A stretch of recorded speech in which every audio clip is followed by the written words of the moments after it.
Monsieur le professeur, cher monsieur, vous ouvrez avec nous la nouvelle manifestation organisée par le Cercle, le Centre d'études et de recherche sur les contentieux de la faculté de droit de Toulon, et je vous en remercie grandement. Cette manifestation intitulée « Les Autour d'eux » est née de ce constat tout simple, réalisé par chaque chercheur dans le cadre de son travail de recherche thématique. À tous, il nous est arrivé dans la solitude de notre travail, chez soi, en bibliothèque, à la lecture d'un livre, d'un article, d'une note, de découvrir un auteur et avec lui sa pensée. Toute recherche s'effectue dans un rapport d'altérité qui est un rapport aux idées. Opposition dans les idées, communion dans les idées. Et ce rapport aux idées devient très vite un rapport à l'auteur. Derrière les lignes se cache une personne, un visage, et il n'est pas rare que d'une rencontre intellectuelle naisse le désir d'une rencontre personnelle avec celui qui nous a nourris le temps d'une lecture. Celle en particulier d'un livre événement qui modifie le sens du signifiant en transformant la vision que l'on avait d'une chose ou en confortant cette vision. D'où l'envie de mieux connaître, de rencontrer l'auteur des lignes qui nous ont nourri le temps de notre recherche. Les Autour d'eux se veulent un lieu de rencontre, un instant propice pour connaître, pour comprendre, pour approfondir ce lien avec les auteurs qui nous ont marqués. Qui n'a pas, à la fin d'un ouvrage, aujourd'hui par la magie du net, en tapant un nom, un livre, a été recherché un CV, d'autres livres, une bibliographie, pour en savoir plus sur l'auteur et sa pensée. Les Autour d'eux vont au terme de ce chemin du dialogue en transformant la nature d'une rencontre qui au départ n'était qu'une rencontre distanciée pour un dialogue plus intime avec l'auteur. Dialogue pas uniquement intellectuel, mais dialogue destiné à mieux comprendre l'homme, la personne, pour une meilleure compréhension de ses idées, de son parcours scientifique, de la fin aussi de ses travaux et des moyens qu'il s'est donnés pour faire parvenir à ses résultats. C'est un souffle dans la recherche, surtout pour les jeunes chercheurs, pour nos doctorants, que d'entrer dans ce chemin scientifique de la création, de la nouveauté, mais aussi de la continuité. Professeur en droit privé, agrégé des universités, membre de l'Institut universitaire de France, vous êtes, monsieur le professeur, l'auteur d'une thèse soutenue en 1983 sur les contrats préparatoires à la vente d'immeubles. 40 ans plus tard, après avoir sillonné le droit des obligations, le droit des contrats spéciaux, qu'il s'agit de réformer aujourd'hui, le droit immobilier, le droit rural, le droit de la concurrence, les droits fondamentaux, vous n'hésitez pas à condamner les monopoles conférés par la propriété foncière et intellectuelle, ce qui pourrait peut-être permettre de dire de vous que vous êtes un révolutionnaire, sinon un contre-révolutionnaire. Et vous défendez la démocratie alimentaire sans frontières. Vos engagements en tant que directeur du programme LASCO et vos récents ouvrages témoignent de vos choix exprimés tout à l'heure lors de votre conférence, propos sur la notion de transition en droit, l'équilibre entre les ressources naturelles et les besoins fondamentaux. Je ne citerai que les derniers ouvrages, Nourrir quand la démocratie alimentaire passe à la table aux éditions Les Liens qui libèrent, paru en 2021, et le Dictionnaire juridique des transitions écologiques, qui est un ouvrage collectif édité par l'Institut universitaire Varenne dans la collection Transition et justice, deuxième édition en 2021. Les Autour d'eux sont le lieu de la découverte du chemin scientifique de tout chercheur à partir d'une recherche incarnée. Monsieur le professeur, c'est vous qui ouvrez cette voie d'introspection scientifique de la chair et de l'esprit pour revenir à la lettre. Pour cheminer avec vous, vous êtes entouré de doctorants du Cercle, mais aussi, votre œuvre étant interdisciplinaire, d'autres amis doctorants, en particulier économistes. Une équipe rapprochée qui a préparé votre venue se chargera des premières questions. Elle est composée d'Omar Butcher, qui rédige une thèse sur les groupes de société et les procédures collectives. Je ne sais pas où est Omar, il est là. De Chris Moreno, qui rédige sa thèse sur l'évolution de la théorie des décisions administratives. On l'a entendu tout à l'heure. d'Amin Sourami, qui rédige sa thèse, lui, sur les créanciers et le débiteur dans une procédure de sauvegarde, étude comparative franco-marocaine. De Diallo Assimou, qui rédige sa thèse sur le contrôle de constitutionnalité des lois constitutionnelles devant le juge constitutionnel malien, béninois, sénégalais et français. Il est ici. Et je n'oublie pas Raphaël Kofivi, lui qui est docteur en droit, qui a soutenu sa thèse sur la protection des personnes vulnérables en droit international privé, mais qui n'est pas là malheureusement parmi nous ce soir. Donc je vous laisse entre vous, autour de vous, et me réjouis de vos échanges.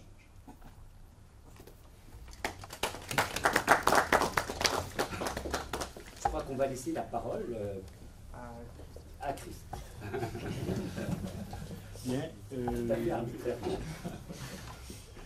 Je remercie le professeur Collard Dutuel. Je remercie M. Pascal Auto pour cette brillante introduction. Je ne vais pas traîner, on ne va pas tourner autour du pot, on va rentrer directement dans le vif du sujet. Et du coup, la première question qui, je pense, vient à l'esprit de tout le monde ici, c'est comment êtes-vous arrivé au droit, monsieur professeur Collard Dutuel, s'il vous plaît? Pour arriver au droit, pour moi, il y a deux raisons principales. Comme tout le monde, quand je faisais mes études en collège, en lycée, bon, je ne savais pas trop, c'est un âge où on peut être aussi bien pilote d'avion que caissier dans un supermarché. Toutes les professions sont ouvertes. Puis après, petit à petit, il y a deux éléments qui pour moi ont été déterminants. D'abord parce que dans ma famille, il y a déjà des juristes, des professionnels plutôt, mais j'avais aussi un cousin qui était professeur à Paris 2 en droit public, qui est décédé maintenant, qui s'appelait Jean-Jacques Bienvenu. Et donc j'avais dans ma famille des notaires aussi, des avocats, et donc j'avais baigné un peu dans cette ambiance du droit. Ce n'était pas du tout un monde qui m'était inconnu, qui me faisait peur. Puis la deuxième raison, sans doute plus importante, c'est que j'ai toujours, peut-être depuis très longtemps, tout petit en tout cas, été très sensible aux injustices. C'était quelque chose que j'avais du mal à supporter. Et j'ai cru, peut-être naïvement, je ne sais pas, mais j'ai cru naïvement que le droit, c'était ce qui permettait de redresser les torts, quoi. Voilà, pour dire les choses un peu rapidement. Donc, j'avais envie de faire du droit pour remettre les choses, la tête en haut, les pieds en bas, et pas le contraire. Donc, c'était un peu, il y avait ce côté un peu moralisant aussi, peut-être aussi lié à cette époque, quand il fallait choisir le droit. J'étais croyant dans une religion, et donc peut-être ça a joué aussi un rôle, même si le même droit a fait qu'aujourd'hui je ne le suis plus. Très bien. Je vous remercie pour votre réponse. Je vais laisser la parole à mon collègue qui prendra la suite. Merci. Monsieur le professeur, je crois maintenant que vous nous avez parlé un peu de vos premières années à la faculté, c'est-à-dire le choix de faire du droit. Je crois qu'au fur et à mesure des années, première, deuxième année, troisième, on se retrouve devant un choix. Il faut faire toujours des choix, droit public, droit privé, droit des contrats, droit des affaires. Donc, comment êtes-vous arrivé à choisir vos spécialités? On a ici, je crois, des étudiants en L3 peut-être, ou aussi des enseignants chargés de TD, donc qui sont souvent sollicités par des étudiants qui sont perdus devant ce choix qu'ils doivent faire. Comment êtes-vous arrivé à choisir vos spécialités? D'abord, je ne sais pas si on fait vraiment des choix réfléchis ou si on répond à des circonstances, des opportunités, un camarade ou une camarade qui fait tel choix et donc on fait le même quand on ne sait pas trop. Enfin, il y a quand même pour une part des opportunités. Pour moi, il y a plusieurs éléments quand même qui ont compté, qui sont des constantes de toute ma vie, je dirais. C'est d'abord une attention à la terre. La question de l'immobilier, pour moi, c'est une façon d'être ce qui est immeuble. Vous savez, il y a dans nos études, je ne sais pas si on enseigne ça encore aujourd'hui, mais res mobilis, res vilis, res immobilis, res nobilis. Les choses meubles sont des choses viles, les choses immeubles sont des choses nobles. Et alors je ne sais pas si c'est ça qui a joué, mais sans doute pas, parce que ça existait avant que je fasse du droit. Mais l'immobilier, la terre, le foncier, ça m'a toujours intéressé. Je me suis toujours dit que cette terre, c'est quelque chose qu'on a en commun. Il faut qu'on gère ça en commun. Voilà, il y a quelque chose. Donc l'immobilier. Et donc, je dirais, le droit des biens. J'ai enseigné jusqu'à la dernière année le droit des biens. C'est sans doute, là, si j'avais à refaire une carrière, je commencerai, une carrière classique, disons, je ferai du droit des biens. Et puis la deuxième spécialité que j'ai choisie, c'est le droit des contrats, bien sûr. Et j'ai choisi plus le droit des contrats spéciaux que le droit des obligations. Parce que le droit des obligations, c'est un droit dépersonnalisé en ce sens que c'est abstrait. Hein, une condition suspensive, je ne sais pas quoi, une dette, ça peut être n'importe qui, n'importe quand, n'importe où. Alors que le droit des contrats spéciaux, c'est un droit qui s'incarne. C'est pas n'importe quelle vente. La vente d'un immeuble, la vente d'un stylo ou d'une paire de lunettes, c'est pas la même chose. Et puis le contrat, c'est un lien entre les personnes. Et je me suis toujours dit que j'avais une préférence, peut-être de tempérament, pour le contrat plus que pour la contrainte.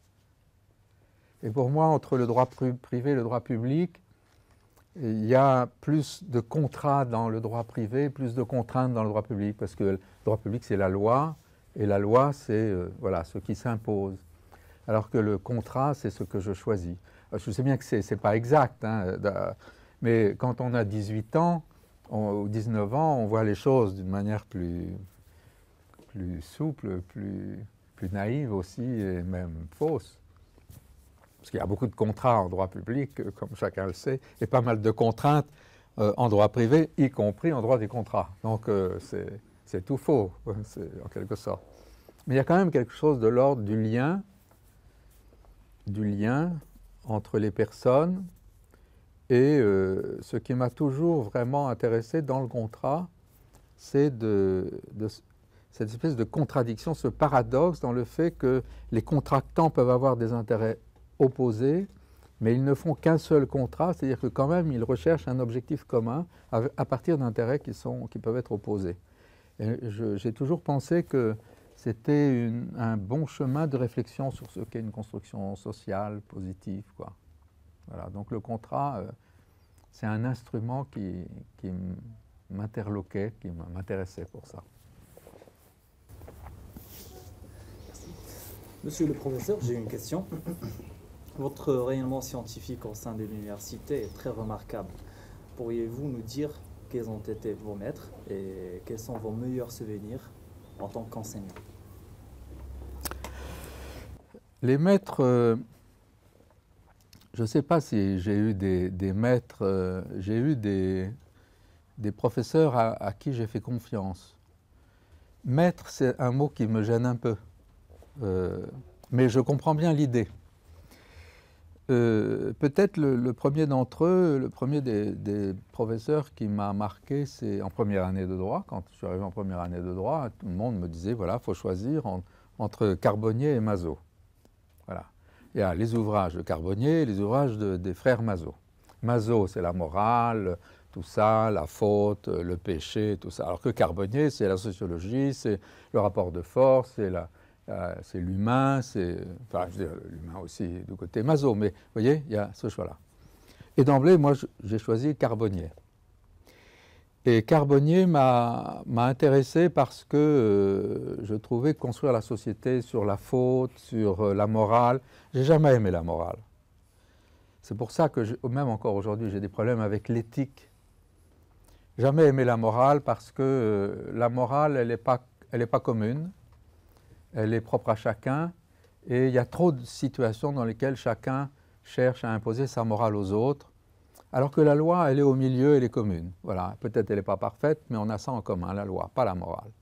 Donc, les frères Mazot, qui mettaient beaucoup de morale dans le droit, pour des raisons religieuses d'ailleurs, mais enfin, peu importe, les raisons, ça ne m'allait pas. Alors que Carbonnier, il était protestant, hein, il était, c'est vrai, plus strict, plus rigide, mais il avait une attention aux phénomènes sociaux, et ces ouvrages que vous connaissez, enfin, vous avez sûrement déjà travaillé et vu un peu ces ouvrages, les petits caractères qui ouvrent sur d'autres disciplines, qui ouvrent sur d'autres choses, ça m'intéressait. Et puis dans ce Carbonnier, je me souviens d'un jour où feuilletant un ouvrage de Carbonnier, je tombe sur cette phrase tant d'études sur l'enfant voleur et si peu sur l'enfant volé. Et je me dis, mais c'est vrai ça, et ça ne m'a pas du tout enclin à faire du droit pénal ou du droit de la responsabilité, mais je me suis dit, c'est important de chercher les sujets sur lesquels personne ne travaille. Et donc après, non pas que j'ai choisi des spécialités qui étaient des spécialités de niche, hein, le droit immobilier, le droit des contrats, c'est des grandes spécialités quand même, mais dans le droit immobilier ou dans le droit des contrats, j'ai cherché les choses où il y avait plus de spécificité, plus d'humain en cause, moins de choses et plus d'humain. Et c'est notamment pour cette raison que ça m'a un peu orienté aussi vers le droit rural, la ruralité, la nature. Et de fil en aiguille, finalement, on tire un fil, on ne s'en rend pas trop compte, et puis on finit là où je suis aujourd'hui. Mais le premier des maîtres, si je reprends votre mot, c'est Carbonnier. Et puis il y a eu bien sûr mon directeur de thèse, Jean-Luc Aubert. Jean-Luc Aubert, il m'a interpellé vraiment d'abord parce que c'est lui qui m'a donné mon sujet de thèse. Je suis allé le voir, je lui ai dit, monsieur le professeur, voilà, je voudrais faire une thèse. Il m'a dit, ben, vous ferez une thèse sur ce sujet-là. Voilà. Est-ce que ça vous va? Ben, je dis, oui, bien sûr. Et il se trouve que c'était du droit des contrats, du droit de l'immobilier. Donc aussi peut-être, voilà, j'ai fait cette spécialité parce que...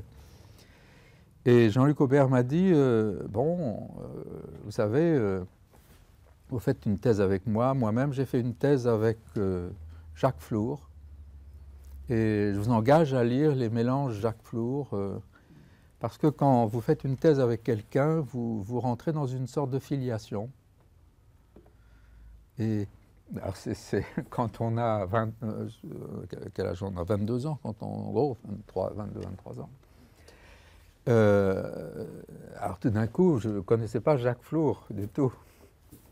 Et donc, mais je me suis tout de suite senti dans une famille, c'était Jean-Luc Aubert, Jacques Flour. Et la pensée de Jacques Flour m'a intéressé. Je me suis dit, qu'est-ce que c'est cette école dont il parle? Et est-ce que moi, je vais faire partie de cette école-là? Et en même temps, alors peut-être vous avez raison sur le maître, en fait. C'est peut-être vous qui avez raison en réalité. Je me rends compte en vous parlant qu'en acceptant l'idée d'intégrer une école, peut-être en effet j'ai choisi un maître, et d'autant plus qu'à mes propres doctorants qui faisaient des thèses, il y en a qui font des thèses un peu exotiques sur des sujets complètement iconoclastes, mais il y en a quand même qui font des thèses sur des sujets classiques en droit des contrats. Et à tout cela, je leur ai toujours dit, vous savez, vous faites partie d'une filiation, d'une école, c'est au-delà de moi, Jean-Luc Aubert et Jacques Flour. Et donc, peut-être, je ne sais pas ce qu'ils feront, eux, avec leurs propres doctorants. Mais Jean-Luc Aubert a beaucoup compté pour moi pour ça. Et puis après, Jean-Luc Aubert, il a quitté l'université pour devenir conseiller à la Cour de cassation, première chambre. Et moi, ça m'a conduit à réfléchir à la même chose. Un peu comme, je ne sais pas pour vous, mais quelquefois, soit on veut faire la même chose que son père, soit le contraire. C'est comme ça, hein. La vie humaine, c'est ça. Et alors que son père, je veux dire, là, mon père spirituel, en quelque sorte, hein, mon père intellectuel, je veux dire. Et donc, il m'a dit, c'est drôlement bien, là. Il m'a dit, tu devrais, parce que très vite, il m'avait dit, bon, on se tutoie maintenant. Moi, je n'ai jamais pu tutoyer mon directeur de thèse, mais tu devrais essayer la Cour de cassation, tu verras, c'est beaucoup plus intéressant que l'université. L'université est en train de partir à volo. Donc, et j'ai fini par me dire c'est peut-être une bonne idée. Et donc j'ai contacté la Cour de cassation, c'était Guy Canivet qui était premier président. Et je lui dis voilà, j'envisage, mais j'aimerais bien être à la troisième chambre qui fait du droit immobilier, du droit des contrats. Et il me dit mais c'est une bonne idée parce qu'il n'y a jamais eu d'universitaire dans la troisième chambre. Donc ce serait bien, elle était présidée par Jacques Weber. Par Weber, oui, je ne me souviens plus son prénom tout d'un coup. Et il m'a dit, ben, vous allez aller voir Weber, vous allez en parler. Et je lui en parle, on discute. Il m'explique l'humilité du conseiller à la Cour de cassation. Il me dit, vous savez, même si vous êtes professeur, quand vous aurez un dossier, vous viendrez le présenter devant moi-même et le doyen de la Chambre. Et si on vous dit de le réécrire, il faudra le réécrire. Et dans notre chambre, l'usage jusqu'à présent, c'est de rédiger deux arrêts, un arrêt dans un sens, un arrêt dans le sens contraire. Et ensuite, on choisit. Je dis, ben oui, je suis prêt à peu près à tout. Et finalement, on a fait un peu les démarches. Et puis, à ce moment-là, Guy Canivet a été nommé au Conseil constitutionnel. Et il a été remplacé par un autre premier président de la Cour de cassation qui m'a dit, la première fois où il m'a vu, il m'a dit, vous savez, avec moi, vous irez là où il y a des besoins. Ressources, besoins, c'est pas de là que c'est venu, hein, mais là où il y a des besoins, et je lui dis, il me dit, ça va être la chambre criminelle, la chambre sociale ou la chambre commerciale, mais ce ne sera pas la troisième. Et donc, j'ai renoncé à ça. Et donc, mon directeur de thèse m'avait quand même conduit à quelque chose qui pour moi était impensable, c'est la force aussi peut-être d'un maître. Il m'avait conduit, je me suis dit, si lui me dit que c'est plus intéressant parce que ça lui permet ci ou ça, peut-être il faut que je saisisse cette chance. C'est aussi ça, les opportunités, les circonstances qui font... Et j'ai toujours eu un petit regret, et j'en ai parlé avec le premier universitaire qui est devenu conseiller à la troisième chambre civile, qui est Jean-Jacques Barbieri de Toulouse, et maintenant qui vient d'être nommé Hubert Bosse-Platière, qui est un ruraliste, qui est nommé à la troisième.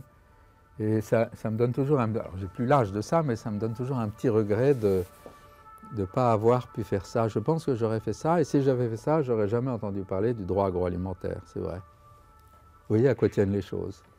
Ça se joue à très peu de choses. On croit qu'on fait des choix, puis en fait, c'est ça la vie. Hein. C'est ça la vie, on rencontre quelqu'un, on ne le rencontre pas, on passe à côté, on saisit.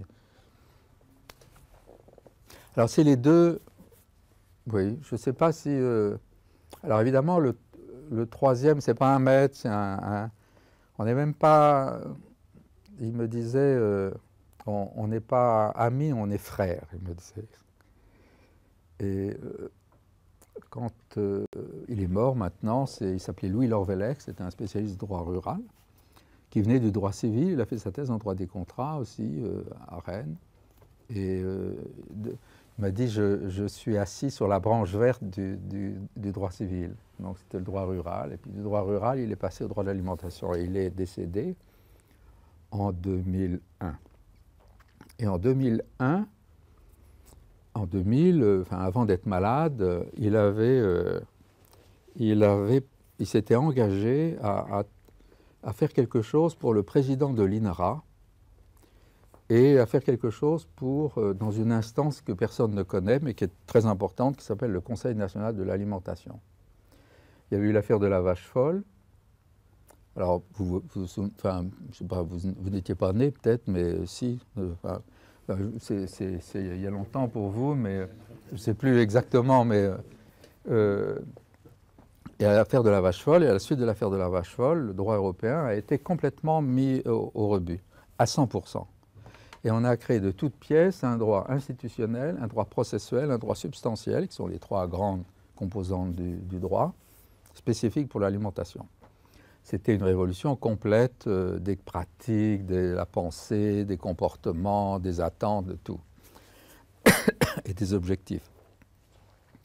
Et il s'agissait de négocier ce droit à l'échelle de l'Europe et ensuite d'acclimater toutes les composantes du monde qui s'intéressent à l'agriculture et l'alimentation en France, les acclimater à ce nouveau droit qui allait leur tomber sur la tête.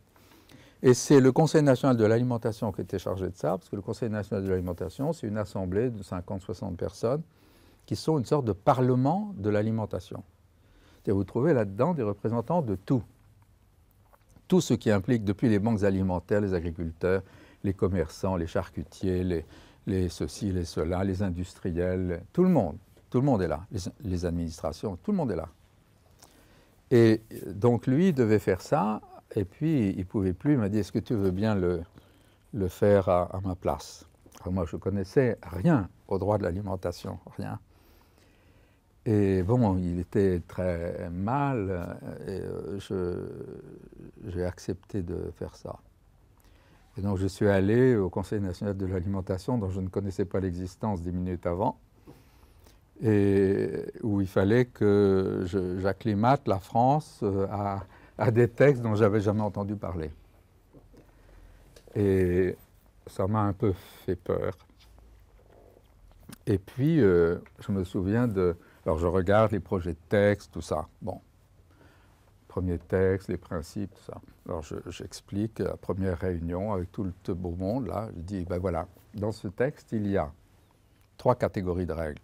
Les principes généraux, les prescriptions générales, les obligations générales. Ça, c'est le vocabulaire de l'Europe. Principes généraux, prescriptions générales, obligations générales. Le doigt se lève de je ne sais qui dans l'Assemblée.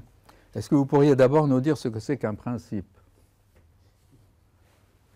Et là, je me rends compte que je ne sais pas la définition d'un principe. Moi qui ai fait tant d'études, et à cette époque, en 2000, j'avais déjà un âge certain, je ne savais pas ce que c'était qu'un principe. Alors je fais comme tout bon enseignant, je dis oui, vous savez, c'est une affaire compliquée, je vous en parlerai la prochaine fois. Et je reviens à Nantes, je vais voir Louis Lorvelec, je lui dis écoute, ça commence mal, il me demande ce que c'est qu'un principe, et je suis un foutu de dire ce que c'est. Il dit ben, écoute, moi non plus, je ne sais pas, on va réfléchir à ça. On a forgé une définition du principe. Et donc, qu'est-ce que c'est qu'un principe? Maintenant, mais il n'y a pas de... Il y a une thèse sur les principes généraux du droit privé, mais il ne dit pas ce que c'est qu'un principe. Quelle est la différence entre un principe et une règle? Entre un principe et une norme? Est-ce qu'elle est plus importante? Comment on fait la hiérarchie? Comment on dit que ça c'est un principe et ça c'est une règle? Vous voyez? Qui est-ce qui décide ça? Et donc, voilà, on se rend compte, je ne sais pas si on pourrait faire un petit tour de table rapide sur la définition du principe. Peut-être on aurait des surprises, peut-être. Bref, Louis Lorvelec, qui était comme un frère pour moi, il m'a mis sur la voie du droit agroalimentaire et j'avais déjà une appétence pour ça. C'était... je m'étais mis au droit rural un peu par lui aussi, parce qu'on courait ensemble tous les samedis matins, été comme hiver, à 8h15, et on courait de telle manière de pouvoir parler. C'est-à-dire, si on ne pouvait plus parler parce qu'on était essoufflé, c'est qu'on courait trop vite. Donc, il fallait pouvoir parler pendant tout le temps de la course, et on refaisait le monde comme ça. C'est lui qui m'a expliqué un peu les choses. Et il était... je suis un peu long là-dessus, mais c'est vrai que pour moi, ça a été très marquant. Il était fils de paysan, Louis. Et moi, dans ma famille, on était propriétaires de terre en Normandie. Et un jour, on se dit, bah, écoute, toi, tu es fils de paysan, moi, je suis fils de propriétaire. Et entre les deux, c'est souvent un peu difficile, entre les organisations de propriétaires et les organisations de paysans, sur le bail rural. Et si on faisait un livre sur le bail rural ensemble? C'est ce qu'on a fait.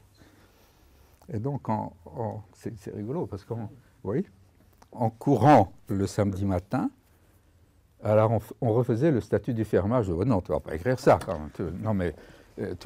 Non, mais écoute, Louis, tu te rends bien compte que le propriétaire, il ne gagne rien. Enfin, la générosité, ça va bien. Il faut quand même que...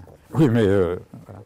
Et donc, on a fait ensemble un livre qui a été publié en 1993, je crois, sur le bail rural. Et puis de là, voilà, je me suis intéressé au droit rural, avec ce fonds ancien sur le foncier et l'immobilier qui m'intéressait. Donc pour moi, ce n'était pas nouveau. Le droit des contrats, parce que le bail rural, c'est un contrat. Et puis sa maladie, et je suis tombé dans le grand bassin du droit agroalimentaire par sa maladie, et le Conseil national de l'alimentation qui m'a à la fois douché, bizuté et passionné. Voilà, donc je dirais, là, il y a plein d'autres gens qui ont compté pour moi, mais là, c'est des gens vraiment qui ont orienté ma vie même, je dirais. Monsieur le professeur, en évoquant ces souvenirs très inspirants, quels ont été vos souvenirs d'enseignants, vos meilleurs souvenirs d'enseignants, de professeurs d'université? Pour moi, je veux dire d'abord, un des souvenirs que j'ai, c'est que quand je faisais cours le lundi matin à 8 h, l'amphi était plein. Je me disais, ah, et ça, je me disais, je dois faire quelque chose, je dois être sur la bonne voie, quoi. Parce qu'on a besoin de ça aussi, on a besoin de retour. Quand vous faites des TD, j'imagine, ou des cours, pour certains d'entre vous en tout cas, ou du tutorat, si ça existe encore, c'est pas trop, je ne sais pas si ça existe encore, mais on a besoin de retour. On a besoin de savoir si ça passe, si ça ne passe pas, et puis si on fait ce qu'il faut, quoi. Et donc, on cherche des moments de reconnaissance. Et moments de reconnaissance, alors ça en était un, mais il y a aussi le fait que maintenant, là, beaucoup de... Parce que forcément, j'ai formé pas mal de gens qui m'ont eu comme enseignant, me disent, vous nous avez marqué pour telle et telle raison. Alors maintenant, rétrospectivement, ce sont des bons souvenirs. Mais dans le moment, pour moi, peut-être le meilleur souvenir, c'est un souvenir pédagogique. J'enseignais le droit des biens. Et quand enseigner la propriété, ça va, c'est facile. Mais enseigner la possession, enfin si vous connaissez le droit des biens, la possession, c'est assez difficile de faire comprendre. Et donc, quand j'en arrivais à la possession, je me levais de la chaire, j'allais dans les travées et je prenais des choses aux étudiants, une écharpe, un code civil, un stylo, ceci, cela. Et je revenais à la chaire et je disais, voilà, ces choses-là sont ici. Maintenant, je peux dire qu'elles sont à moi. En fait de meubles, possession vos titres. Peut-être vous pouvez contester. Maintenant, dites-moi comment vous allez contester ça. Puis on va réfléchir ensemble à ce que ça signifie. Et ils me disent, mais j'ai le ticket de caisse, la facture, etc. Je dis, mais vous avez un ticket de caisse, mais il n'est pas à votre nom. Ça ne me dit pas que c'est vous qui l'avez acheté. Et puis même, ça ne me dit pas que c'est ce foulard et pas un autre, ce code et pas un autre, ce stylo et pas un autre. Et donc, non, je ne vous rends pas. Je vous rendrai quand vous me direz comment on fait pour contester, parce que sinon c'est à moi, puisqu'on fait de meubles possession vos titres. Et ça c'est pour moi une expérience pédagogique où peut-être c'est venu de là aussi l'idée de l'induction, en fait. Peut-être que, j'en sais rien, c'est peut-être de là qu'est venue l'idée de l'induction, plutôt que de faire comme on faisait d'habitude, c'est définir la possession, voilà, puis après en tirer les conséquences. Et à la fin, on n'a toujours rien compris de quoi il s'agit. Alors que là, quand ils n'ont plus leur foulard, ou leur manteau, ou leur smartphone, encore pire, smartphone, là, la possession, on peut concrètement voir comment ça peut marcher, les problèmes, pourquoi on fait ça. Pourquoi on fait ça? C'est très étonnant de se dire, hop, oui, vous avez raison de mettre, parce que je suis capable de recommencer. Hein. Attention. Hein. Et de se dire, mais en fait, ce que j'ai là, c'est à moi. On fait de meubles possession au titre. Pourquoi on fait ça? Bon, je ne vais pas faire un cours ici, mais ça, c'est pour moi un très grand souvenir de pédagogique. Mais pour le reste, ma plus grande fierté, je dirais, c'est ce choix de toujours expliquer les choses deux fois, une fois par déduction, une fois par induction. Je pense que c'est... alors peut-être c'est plus comme ça aujourd'hui, hein, ça, je vous dis ça à mon époque, hein, je parle pour mon époque. Moi-même, ça m'a permis de comprendre des choses que j'enseignais sans les comprendre. Parce qu'en fait, c'est ça, en droit, vous pouvez enseigner sans comprendre. Vous pouvez enseigner, j'ai enseigné le droit bancaire. Moi, j'ai enseigné dans ma carrière toutes les matières de droit privé, toutes, sans exception. Le droit bancaire, du travail, les assurances, le rural, les obligations, les régimes, les successions, la faillite, tout, en 40 ans. Tout enseigné. Mais je ne dirais pas que j'ai tout compris de tout ce que j'ai enseigné. Il y a des choses... Je ne voyais même pas comment ça marchait, les effets de commerce, par exemple. J'ai enseigné ça sans comprendre un mot de ce que je disais. Alors j'apprenais par cœur les formules, et puis après, s'ils ne comprenaient pas, je leur disais quand même, faites un effort. Hein. Quand même, entre un chèque et un effet de je ne sais pas quoi, une lettre de change, je ne sais pas quoi, bah, vous voyez bien, là, j'ai même oublié le vocabulaire aujourd'hui. Et alors, ils finissaient par dire, oui. Bon, bah, voilà, on est d'accord. Voilà. Mais je ne sais toujours pas ce que c'est. Je ne sais toujours pas ce que c'est.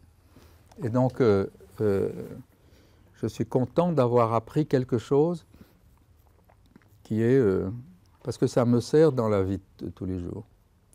Quand je fais une conférence à des non-juristes, je fais toujours ça. J'explique toujours les choses deux fois. Mais quand je parle à mes petits-enfants, je fais pareil. Parce que je sais que dans mes petits-enfants, j'en ai 11, ben, quelquefois, il y en a qui sont très, comment on dit aujourd'hui, HP. Et qui sont comme ça, donc alors eux, je peux leur dire n'importe quoi dans n'importe quelle langue, tout de suite ils comprennent, puis d'autres, ils rament, hein, ils rament. Et donc quand je m'adresse à eux, quand je veux leur expliquer par exemple ce que je fais, je prends toujours déduction, induction. Pour moi, ça, c'est devenu fondamental dans ma vie. Pardon, je voudrais juste rebondir sur ce que vous venez de dire. À vous lire, on va croire que vous êtes toujours intéressé à la sécurité alimentaire. Mais en vous écoutant, on comprend que c'est une question qui est venue par la suite. Pour nous, doctorants que nous sommes ici aujourd'hui, on souhaiterait vous poser la question de savoir est-ce qu'il y a un moment où on peut dire qu'il est trop tard de faire un choix de carrière. Moi, j'ai fait le choix de la sécurité, la question de la sécurité alimentaire à laquelle je ne connaissais rien. Je n'avais jamais fait de droit international, je ne connaissais pas les institutions, puis je ne connaissais pas toutes les questions de sécurité alimentaire mondiale. J'ai fait ce choix en 2007-2008, c'est-à-dire quand j'avais 55 ans. Vous voyez ? C'est à 55 ans que j'ai changé radicalement ma carrière d'orientation. Alors vous dire, est-ce que c'est trop tôt, est-ce que c'est trop tard, je ne regrette pas. Et ce serait aujourd'hui, je serais prêt à m'investir dans autre chose. Je pense que jusqu'au moment où pour moi, la question, c'est plus aujourd'hui de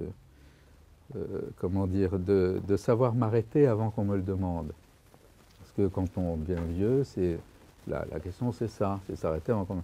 Mais tant que je continue, je suis prêt à changer d'orientation. Je suis prêt. J'ai commencé à faire du droit de la propriété intellectuelle très tard. On m'a proposé d'enseigner dans un DEA, dans un Master 2 de propriété intellectuelle pour voir les liens entre la théorie de la propriété en droit civil et la théorie de la propriété en propriété intellectuelle. Je n'avais jamais fait de propriété intellectuelle de ma vie. Mais je me suis dit, c'est une opportunité. J'ai toujours saisi des opportunités, indépendamment de mon âge. Donc non, je dirais pour moi, il y a quelque chose qui vous intéresse, il faut y aller. Il faut y aller. Vous pensez que votre curiosité, allez, il faut y aller. J'ai toujours fait ça, toujours. Maxime. Monsieur le professeur, merci. Au risque que ma question puisse paraître superfétatoire à la vue des souvenirs que vous aviez évoqués, avez-vous peut-être des remarques sur l'enseignement actuel, les nouvelles méthodes, peut-être l'arrivée du numérique aussi dans l'université? J'aimerais votre avis. Peut-être en commençant par le numérique. Pour moi, il y a une chose que l'université n'a pas comprise encore.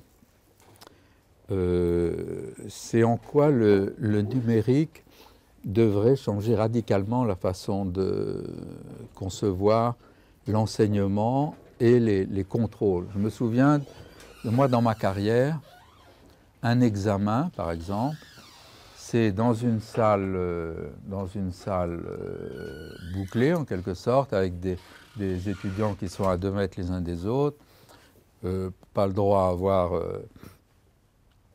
peut-être un code, mais grand maximum, pas d'écouteurs et de choses de ce genre. Et ça, c'est comme ça que j'ai fait dans presque toute ma carrière. Et dans ma carrière, j'ai essayé d'innover dans les examens. Bon, modestement, hein. Mais il y a 2 choses que j'ai essayées. La première, c'est des types de sujets d'examen qui ne se faisaient pas. Un des sujets que je faisais, c'est ce que j'appelais l'arrêt tronqué. L'arrêt tronqué, c'est on prend un arrêt de la Cour de cassation, d'une cour d'appel, on retire la solution, on laisse le reste. On retire la solution, on laisse le reste. Et puis, l'étudiant doit donner la solution qu'il veut justifier. Il peut donner n'importe quelle solution, il ne sera jamais jugé, jamais noté sur la bonne et la mauvaise solution, mais sur l'argumentation. Ça, c'est quelque chose qui est troublant pour des étudiants, parce qu'eux, ils pensent, comme beaucoup de gens, le droit, c'est comme ça. Moi, j'ai un petit-fils qui est en première année de droit, et il me dit, alors, dans ce cas-là, qu'est-ce qui se passe? Ben, je dis, je ne sais pas, t'as qu'à regarder, j'en sais rien, moi. Il n'y a pas de solution, il faut la forger, la solution. Il dit, oui, mais quand même, on sait bien quand le feu est rouge, quand le feu est vert. Je dis, oui, mais le feu rouge et le feu vert, c'est 0,1% du droit. Ce qu'on nous demande à nous, c'est, dans 90% des cas, c'est des solutions qui n'existent pas. On doit les réfléchir avec la jurisprudence, la loi, l'histoire, le futur, etc. Et donc, ces arrêts tronqués, c'est quelque chose que j'ai essayé d'acclimater, mais sans jamais convaincre mes collègues de me suivre. La deuxième chose, c'est sur le numérique, et je demandais toujours, ce n'était pas toujours facile, d'abord d'avoir le droit de poser des sujets individuellement. C'est-à-dire que, vous savez, chez nous à Nantes, maintenant, quand on enseigne en première année, tout le monde fait le même plan de cours, tout le monde fait les mêmes TD, tout le monde donne le même sujet d'examen dans les différents groupes. Pour moi, ça, c'est insupportable. Insupportable. Mais bon, peut-être c'est bien maintenant, je ne sais pas. Mais en tout cas, pour moi, ce n'était pas insupportable. Et je militais pour des examens ouverts à la manière de la leçon, alors vous ne connaissez peut-être pas, le manière de la leçon trop commun du concours d'agrégation de l'enseignement supérieur. La leçon de tronc commun, c'est on peut vous donner n'importe quel sujet et vous avez 24 heures. Vous pouvez travailler dans une bibliothèque où vous voulez. Vous pouvez travailler avec une équipe, constituer une équipe de gens qui vous aident. Et au bout de 24 heures, vous revenez, vous avez 45 minutes pour présenter et répondre à quelques questions. Pour moi, l'examen, c'est ça. C'est-à-dire, ce n'est pas tellement le singe savant qui arrive à tout se souvenir, à mettre ça dans le bon ordre, comme on lui a dit de faire. C'est celui qui, à partir de quelque chose d'un peu surprenant, bien, il va trouver l'information. C'est bien plus important de savoir trouver l'information que de la connaître. Le numérique permet ça. Avant le numérique, on devait beaucoup compter, quoi qu'on en dise, sur la mémoire. C'est-à-dire qu'on apprenait des choses et on utilisait nos connaissances. aujourd'hui, vous allez sur n'importe quel site ou un autre, et puis vous avez besoin d'une information, vous la trouvez. L'important, c'est ce que vous en faites. Et donc, moi, j'aurais souhaité qu'on ait des examens où les étudiants puissent faire le sujet chez eux, avec qui ils veulent, où ils veulent, mais c'est le sujet qu'après, ils seraient venus présenter pendant 15 minutes, ou je ne sais pas, 20 minutes, peu importe, avec 3-4 questions. Après, parce que 3-4 questions, ça permet de voir ce qu'il y a derrière, quoi. Et ça, je regrette, au moment de mon départ en retraite, en tout cas, je n'ai jamais réussi à obtenir ça. Donc pour moi, ça, c'est peut-être le principal regret, que le contrôle, ce soit qu'on ne soit bon en droit que si on est contraint. On ne vous donne pas les informations, on ne vous donne pas ça, puis vous devez être bon avec ça. Et tout en vous disant, non, non, le droit, ce n'est pas une question de mémoire, c'est très important, savoir construire ceci, cela. Ce n'est pas vrai du tout. Quand on supprime tout ça, qu'est-ce que vous voulez faire comme examen si vous ne savez rien et que vous n'avez aucun document? Vous êtes obligé de les avoir dans vos têtes, vous ne pouvez pas les inventer. Et donc, il faut avoir de la mémoire, qu'on le dise ou non. On peut être libéré de ça et faire quelque chose d'intelligent et montrer que parce que ce n'est pas une affaire de connaissance, le juriste ne peut pas non plus être remplacé par l'intelligence artificielle. L'intelligence artificielle peut aider, mais ce n'est pas parce qu'un ordinateur peut faire oui, non, 1, 0, blanc, vert, que toutes les décisions vont être bonnes, parce qu'il manquera l'humain. Mais l'humain à qui on va donner toutes les informations.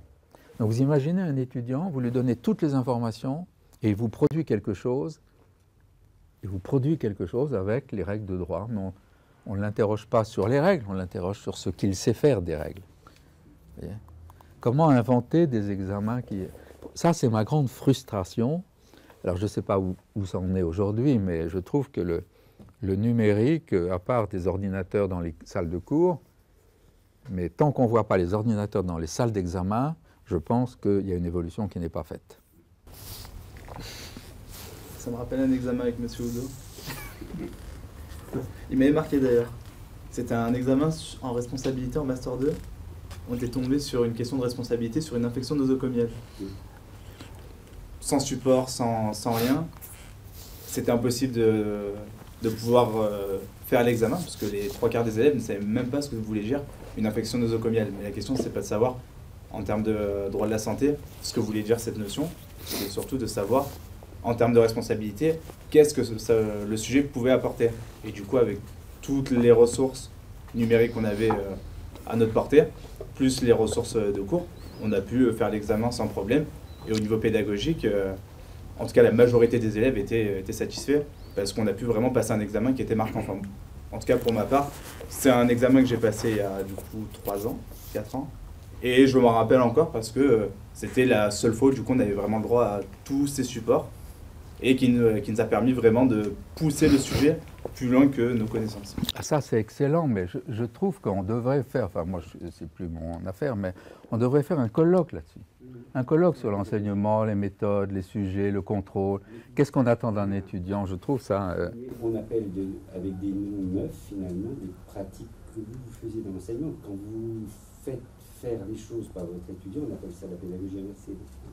Oui. C'est-à-dire par induction, c'est-à-dire, voilà, on donne des éléments et puis c'est l'étudiant qui fabrique un peu la réponse et on les guide pour que cette réponse-là soit juste. C'est ce qu'on tente de faire. Mais vous l'avez fait, là, je trouve, dans votre démarche qui oui. va de la déduction à l'induction, etc. Oui, oui, parce que Comme ça... vous le faisiez d'ailleurs, si c'est un peu ça, dans votre dialogue avec votre frère d'écriture, vous veniez de 2 horizons différents, oui. Vous aviez 2 angles d'approche de la discipline, oui. Mais c'était un peu la déduction, l'induction aussi, oui. C'était, me semble-t-il. Oui, oui, c'est ça.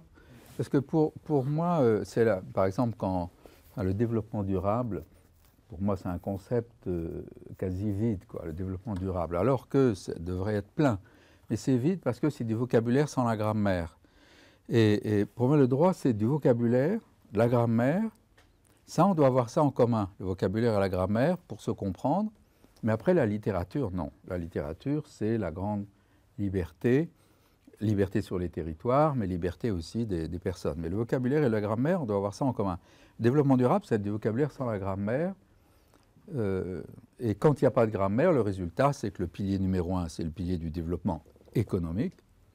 Alors on peint un peu en vert, voilà, et ça fait du développement durable. Voilà. Alors que les trois piliers, comment on les marie? C'est pour ça que quand j'évoque la santé commune, pour moi, le principal point de la santé commune, c'est l'indissociabilité des trois. S'il manque un, il ne se passe rien.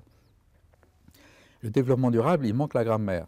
Il y a le vocabulaire, la grammaire, la littérature, et finalement, la pédagogie, ça doit intégrer le fait que la littérature, il faut laisser de la liberté à celui qui fabrique. L'arrêt tronqué, c'est une manière d'apprendre à rédiger une règle. Parce que l'étudiant devait rédiger un attendu, comme s'il était le juge de la Cour de cassation. Et donc, il crée la règle qui lui paraît correspondre, satisfaisante, avec ce qu'on lui donne comme élément. Il crée la règle. Alors qu'on est le plus souvent soumis à la règle. Il y a la règle, et puis soit on fait des commentaires de la règle, commentaires d'arrêt ou de texte, soit on fait une synthèse des règles par une dissertation ou un truc, des choses un peu de là, ou une application de la règle avec un cas pratique. Mais créer la règle, non. Alors que, enfin, en même temps, on enseigne la jurisprudence créatrice de droit, mais l'étudiant, il est capable de rien créer. Ben, qu'est-ce que c'est que cette histoire? Non. Il faut lui permettre aussi de créer la règle. Et donc, je ne faisais pas que ça, je faisais aussi, par exemple, un texte de loi ou un article de code civil en disant aux étudiants, bon, cet article ne vous paraît pas satisfaisant, on pose que cet article ne vous paraît pas satisfaisant, comment pourriez-vous l'écrire autrement? Voilà. Un étudiant, il est aussi intelligent que n'importe quel député ou n'importe quel professeur pour savoir ce qui peut être bon pour la société et comment il pourrait le rédiger. Après, il faut qu'il soit convaincant sur le vocabulaire, sur la grammaire, mais son imaginaire, l'imagination, ça manque aussi, l'imagination, je trouve, dans les... Mais ce que vous demandez à la Cour de cassation, c'est quand même extraordinaire, parce que c'est à partir d'une argumentation et d'une logique proposer tout et son contraire. Oui. Et ça aussi, c'est l'art de la rédaction. Oui. C'est de s'abstraire finalement de mon avis personnel pour, à partir d'arguments brutes, calculer finalement une rédaction qui est sur le même sujet, totalement. Et moi, je ne savais pas qu'à la Cour de cassation, ils faisaient ça, hein, de rédiger. Alors, ils ne font pas toujours, mais de rédiger 2 arrêts. Pour celui qui rédige, c'est très exigeant. Hein. C'est beaucoup d'humilité, puis en même temps de l'imagination. Il faut qu'il argumente, il faut qu'il soit convaincant dans les 2 cas. Hein, ça m'a inspiré, ça, un peu. Mais bon, à l'université, c'est difficile d'innover vraiment, parce que quand un enseignant innove, après, alors ça peut faire des histoires avec les autres. Bon, on est obligé un peu d'avoir... C'est difficile de sortir un peu trop du rang, mais moi, j'ai toujours eu un côté à aimer sortir du rang, quoi. Très bien. Merci, monsieur le professeur. Normalement, c'est le moment où je fais un virage. Pas aussi grand que le vôtre lorsqu'à 55 ans, vous avez décidé de vous investir dans le droit alimentaire.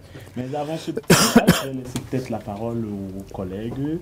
Si parmi nous, il y en a qui ont quelques questions, gauche, droite. Une question? J'ai une question par rapport à votre méthodologie de travail en tant qu'enseignant. Peut-être ça sera très intéressant pour les chargés TD surtout, et pour ceux qui veulent devenir enseignants. Donc c'est la méthode de la déduction à l'induction. Donc si j'ai bien compris, donc, on va partir du principe à l'exemple, et de l'exemple au principe. Sauf que, est-ce que c'est possible de nous expliquer en quoi consiste concrètement? Parce que de le dire comme ça, partir du principe à l'exception, du principe à l'exemple, et de l'exemple au principe, ça paraît une chose facile à appliquer, mais concrètement, comment on peut le faire en tant que jeune chargé de TD, jeune professeur? il y a plusieurs façons de procéder. Quand j'évoquais la question de la possession, par exemple, je commençais par faire le cours sur la possession. Bon, j'expliquais tout sur la possession, voilà, tout le monde a compris, oui, bon, voilà. Maintenant, après, j'allais dans les rangs, je prenais les choses, je leur disais maintenant, on va voir si tout le monde a bien compris, et on va essayer de retrouver les règles à partir de ça. Donc, voilà, ça, c'est un exemple où je commence par un effet déductif, c'est-à-dire qu'est-ce que la possession, puis je fais comme n'importe quel enseignant, je prends des exemples, voilà, puis j'explique tout ça, toutes les règles de la possession.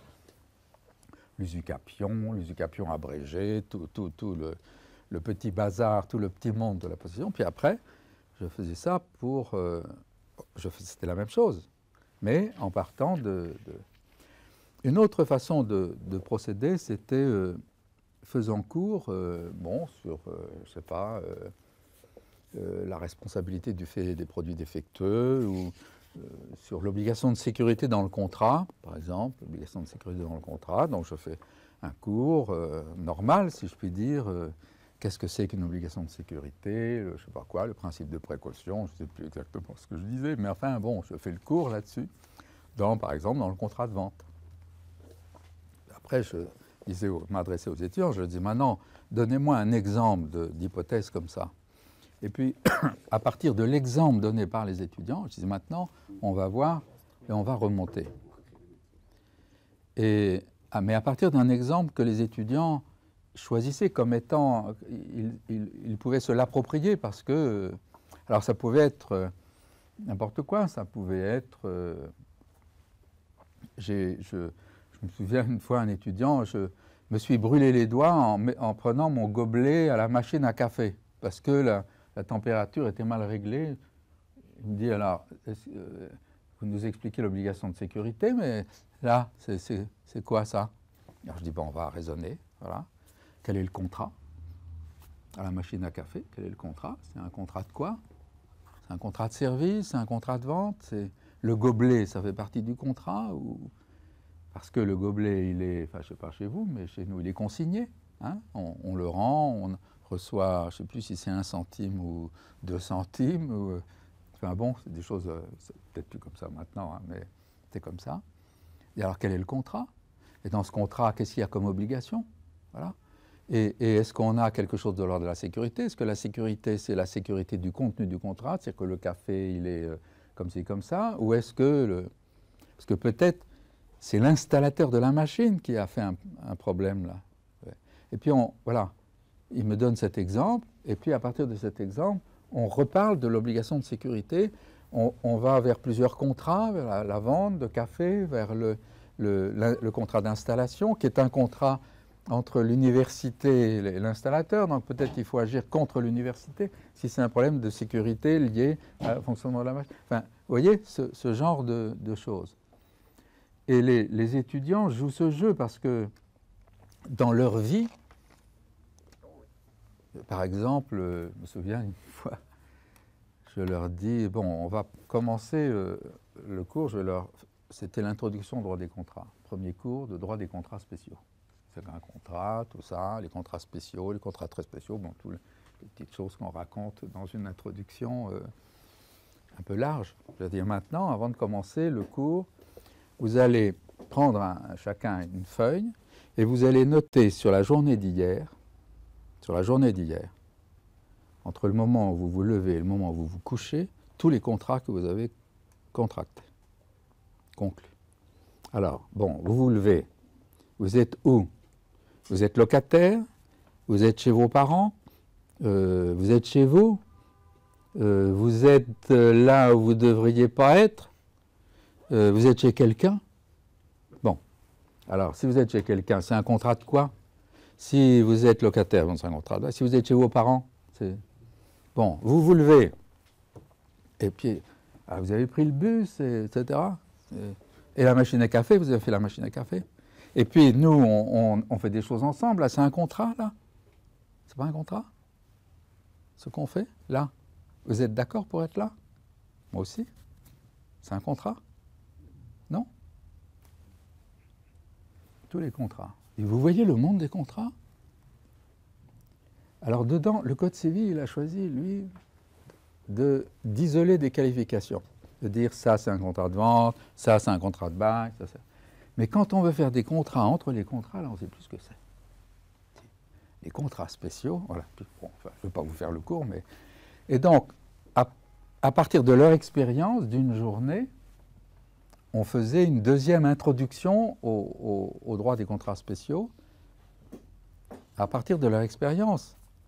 Et puis tout d'un coup, ils se posent des questions qui ne se posaient pas. Moi non plus d'ailleurs, hein. C'est parce que je n'étais pas plus malin qu'eux. S'il y en a un qui me dit j'étais chez ma copine, ben, il dit qu'est-ce que c'est là? Ben, je suis embêté. Hein. J'ai été obligé de vous demander si vous y êtes souvent ou si c'est une fois, parce que je vais vous dire, hein, si vous y êtes souvent, le contrat, ça peut être ça, mais si c'est une seule fois... Ouais. Et le bus, vous avez bien composté, là? Votre carte est à jour? Non, pas à jour. Vous voyez comment on peut... Et tout d'un coup, on se rend compte que... Alors c'est vrai pour le contrat, c'est vrai, ça peut être vrai pour d'autres domaines. C'est ça, la déduction et l'induction.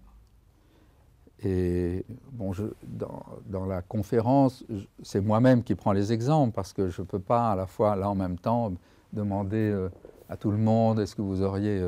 donc je donne moi-même les exemples. Je le fais aussi, hein, je fais toujours les deux. Mais dans un cours, je peux le faire... il faut vous appuyer, pour le secret, il faut vous appuyer sur l'intelligence des étudiants. Ils ont une intelligence pratique, ils vivent de tous, ils vivent avec le droit autant que nous. Ils le manipulent pas autant, mais pas aussi bien, pas depuis aussi longtemps. Mais ils ont une intelligence des pratiques et ils ont une... ce qu'ils pensent n'est jamais nul. Si quelqu'un pense ce qu'il pense du droit, c'est que c'est pensable. Ça, il faut le rectifier, il faut le faire préciser, c'est l'objet des études. Mais tabler sur leur vie, plutôt que... Parce que sinon, c'est moi, sur ma vie, mais moi, c'est pas la même génération, on n'a pas les mêmes loisirs, on n'est pas... Vous voyez, c'est... Je dirais ça. Intéressez-vous aux étudiants pour ce qu'ils savent, pour ce qu'ils vivent, et pour ceux qu'ils sont aussi capables d'apporter tout le monde avec leur expérience. Ils ne connaissent pas le droit, mais ils ont une expérience du droit, comme n'importe quelle personne qui... Très bien. Alors, j'ai annoncé un virage, et je reviens sur la question du coup. Je vais passer à une question qui est un peu plus d'ordre scientifique ou qui rentre un peu plus dans le cadre de vos travaux. Et du coup, au cours de nos recherches, on est tombé sur le fameux programme LASCO. Et du coup, on aimerait bien que vous nous parliez un peu de ce programme, de sa naissance, de sa mise en place, de sa concrétisation et des objectifs que vous visiez en ayant mis en place ce programme. Et si éventuellement les objectifs ont été atteints, si vous pouviez nous faire un petit bilan à nos jours, s'il vous plaît. Alors, les origines du programme LASCO, c'est une lecture, d'abord une attention sans doute à l'injustice, quoi. Quand on fait du droit agroalimentaire, un peu quand on touche à la question du droit rural et à l'agroalimentaire, on se demande pourquoi il y a des gens qui meurent de faim, on se dit qu'il y a quand même quelque chose qui ne va pas dans le système, quoi. Et puis tout le monde a l'air de trouver ça normal, quoi. Bon, finalement, comme s'ils ne mangent pas, c'est de leur faute, ils n'ont qu'à faire autrement, ou je ne sais pas quoi, ou c'est pas notre affaire. Moi, j'avais cette attention-là. Et il y a eu un moment, je faisais des préparations au grand oral du CRFPA et du concours de la magistrature. Je pense qu'il y a encore des grands oraux comme ça aujourd'hui, mais des grands oraux où on donnait des sujets, et puis en 10 minutes, ou je ne sais plus combien, il fallait... il y avait dans les sujets, on essayait, pour les avocats, les magistrats, trouver des choses en lien avec les droits de l'homme, avec des sujets un peu d'actualité, mais un peu aussi avec les grandes valeurs du droit, quoi. Et c'est là que j'ai connu la littérature d'une philosophe suisse qui s'appelle Jeanne Hersch, H-E-2-R-S-C-H, je crois, qui est décédée maintenant, et qui a été chargée d'organiser le 20e anniversaire de la Déclaration universelle des droits de l'homme, donc en 1968. Et elle a choisi de publier un livre qui réunit un ensemble de textes que chacun des pays de l'ONU lui a envoyés comme représentatifs des droits de l'homme. Et donc, ça peut être un conte, il y a un pays africain qui envoie un conte, il y a les États-Unis qui envoient leur constitution, il y a je ne sais pas qui, bon, nous, je ne sais plus ce qu'on a envoyé, enfin bref, c'est un gros livre, hein, parce qu'il y a tous les pays, un gros livre, ça s'appelle « Le droit d'être un homme ». Et j'ai utilisé ce livre que j'ai rencontré vraiment par hasard, qui n'est plus accessible aujourd'hui, quasiment. Hein. Je ne sais pas si vous l'avez dans la bibliothèque de l'université ou ici, vous devriez regarder. Vous regarderez sur le droit d'être un homme, parce que sur les droits de l'homme, c'est quand même un texte qui est lié à la déclaration, donc si vous avez ça. Mais bon, bref. Et cette même période, alors je me suis intéressé à cette philosophe, je me suis dit c'est quand même une bonne idée qu'elle a eue là, et je me suis intéressé à cette philosophe et j'ai vu un petit livre dans la collection Poche qui s'appelle « La philosophie en Europe », dans lequel elle a écrit un article sur les droits économiques, sociaux et culturels. Et dans cet article, assez court, elle explique que les droits de l'homme, économiques, sociaux et culturels, ce sont des droits dont l'objectif est de mettre les besoins vitaux des personnes à distance d'eux-mêmes pour que dans cet espace puissent naître leur culture et leur liberté. La conscience, la culture et la liberté. Parce que si quelqu'un, toute la journée, ne pense qu'à comment je vais manger pour ne pas mourir de faim, il n'est pas libre, il n'est pas... Et donc, je me suis dit, mais la mise à distance, qu'est-ce que ça veut dire, la mise à distance? Et quand on pense à moi, ma formation de ruraliste, de civiliste, et puis avec un peu d'agroalimentaire, je me suis dit, tiens, mais pour l'alimentation, puisqu'il est question d'alimentation dans ce droit, comment on pourrait mettre à distance le besoin alimentaire pour que... Et je me suis dit, parce que je m'intéresse beaucoup à la préhistoire, dans la grotte de Lascaux, les autres aussi, mais dans la grotte de Lascaux, il y a des peintures qui sont pour moi magnifiques. Et je me dis, ça suppose un minimum d'organisation sociale pour qu'il y en ait qui considèrent que c'est très important de peindre les grottes. Et donc pendant ce temps-là, ils ne peuvent pas courir chercher de quoi manger. Donc il y a un minimum d'organisation sociale, il y a des gens qui sont chargés d'aller chercher à manger pendant que les autres peignent ou font des activités de ce type. Et pour moi, les peintures de la grotte de Lascaux, c'est l'origine de toute culture. Ça veut dire que c'est une société qui fait naître la culture en son sein. On passe simplement d'un minimum de culture où on enterre ses morts à quelque chose où on cherche plus que ça. Et voilà la culture qui est née parce qu'il y a forcément un minimum d'organisation sociale qui, ceci et cela, la mise à distance de la faim pour permettre de peindre. Et je me dis, 820 millions de personnes qui meurent de faim, c'est 820 millions de possibilités de peintres de Lascaux dont on se passe et dont qu'on prive en même temps de la possibilité de vivre leur culture. Je me dis, mais comment on peut faire? C'est-à-dire, qu'est-ce que moi, juriste, je peux faire? Et le droit à l'alimentation, je me dis, ben, c'est pour chaque personne, mais comment on passe à la globalité? C'est la sécurité alimentaire. Et puis, de fil en aiguille, j'ai essayé de voir comment on pouvait faire du droit avec ça. c'est à ce moment-là que je me suis rendu compte aussi que le droit était aussi du côté des problèmes, que si il y a 820 millions de personnes qui meurent de faim, c'est parce que le droit laisse faire ça. Enfin, l'organisation juridique permet ça. En tout cas, ne permet pas de lutter contre, pour l'instant. Donc j'ai cherché comment faire pour travailler sur ce sujet. C'était au début du programme européen de recherche, l'ERC.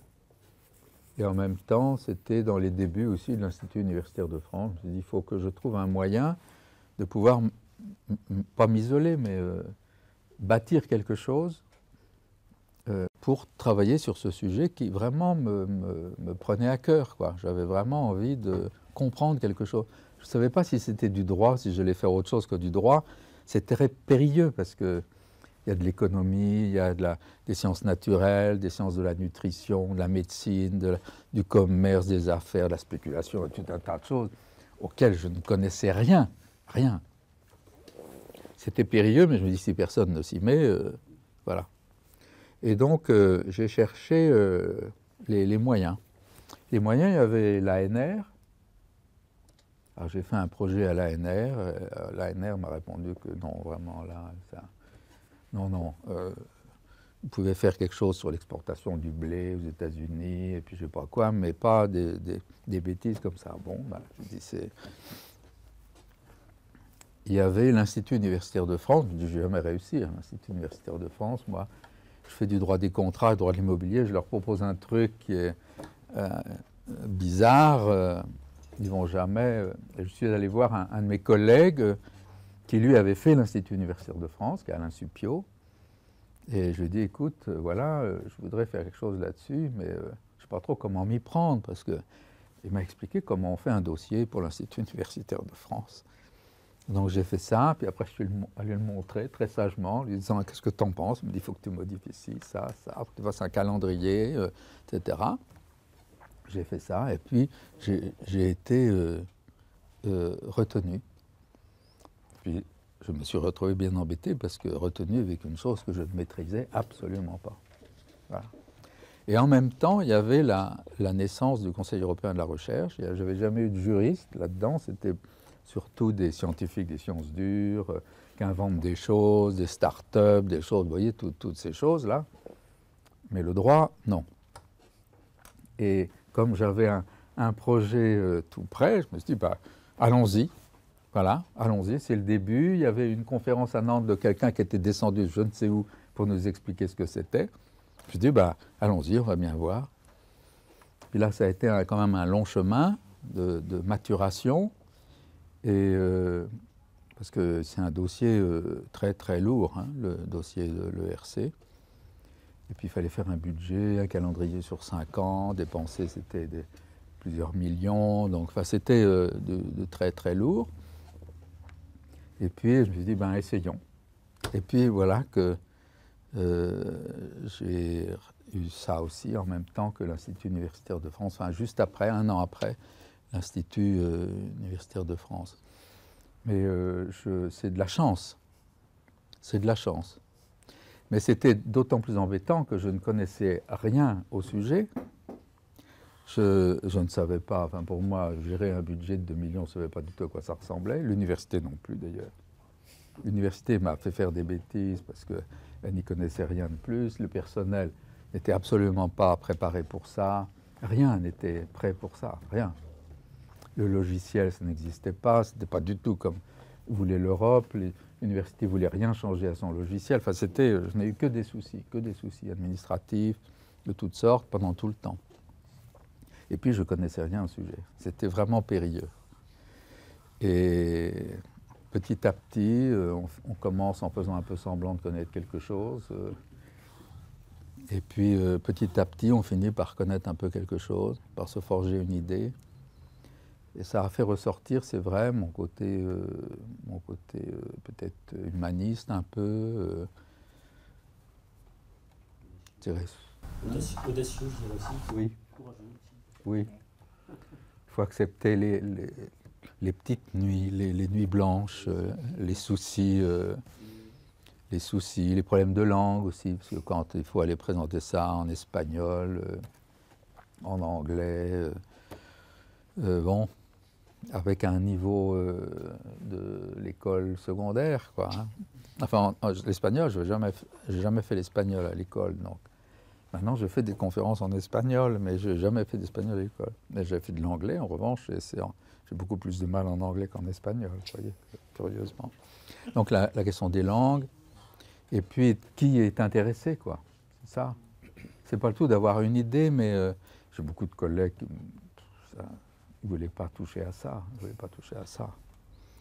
Et on trouve quand même dans le monde des gens qui... puis il y a des personnes qui spontanément, des jeunes, je me souviens une jeune chinoise qui m'écrit en me disant « J'ai entendu parler de ça, j'ai vu que vous aviez eu ça, est-ce que je peux venir ?» Voilà, je ne la connais pas. Je ne peux pas lui dire « Je vais vous faire passer un entretien ».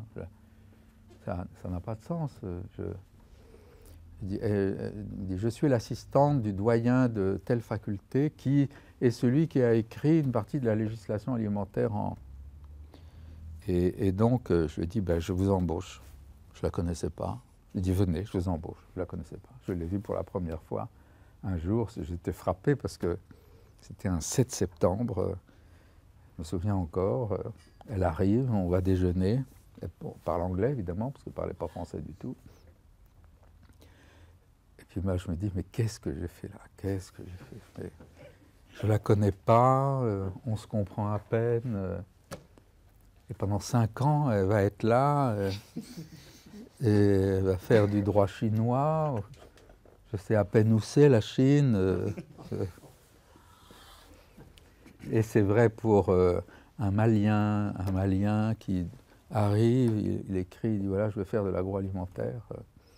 Il arrive, il dit j'ai pas d'argent, j'ai pas de visa, j'ai pas de carte d'identité. Et il arrive, il débarque. Ouais. Je ne devrais pas raconter ça devant une caméra, mais on a fait tout un tas de choses. Il est maintenant professeur. Il est professeur de droit.